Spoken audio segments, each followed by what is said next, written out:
क्या आप जानते हैं कि 60% लव मैरिजेस कुछ सालों में ही फेल हो जाती हैं? लेकिन वजह क्या है? डॉक्टर्स ने जो बताया है वो आपको शॉक कर देगा। अस्सलामुअलैकुम, आप सब खैरियत से होंगे। आप सबसे रिक्वेस्ट है कि मेरे चैनल को सब्सक्राइब करें, वीडियो को लाइक करें। रियलिटी विद एक्सपेक्टेशंस आज का मेरा टॉपिक है। लव मैरिज में एक्सपेक्टेशंस बहुत हाई होती हैं, शादी के बाद रियलिटी डिफरेंट होती है। डिसअपॉइंटमेंट स्टार्ट, यानी emotional attachment with practical life. Love सिर्फ इमोशंस पे होता है, शादी प्रैक्टिकल लाइफ है।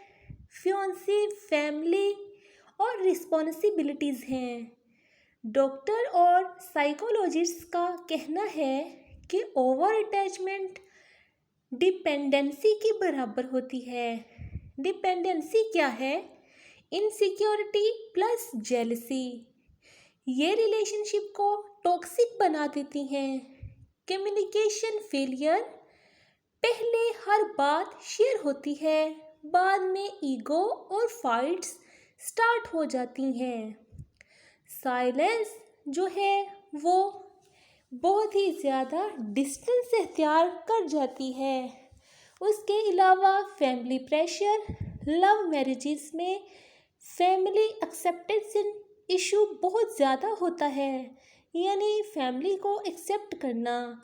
एक्सटर्नल स्ट्रेस बहुत बढ़ जाता है और इसके नतीजे में इंटरनल फाइट्स शुरू हो जाती हैं।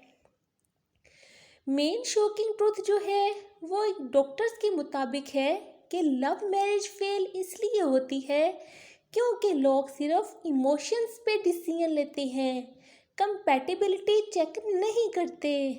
इसका सल्यूशन क्या है ये भी सुन लें।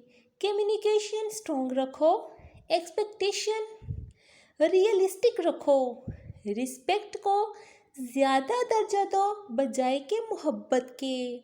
अगर आप अपने रिलेशनशिप को स्ट्रॉन्ग बनाना चाहते हैं तो वीडियो को लाइक करें, शेयर करें और कमेंट में बताएं कि लव मैरिज है या फिर अरेंज्ड।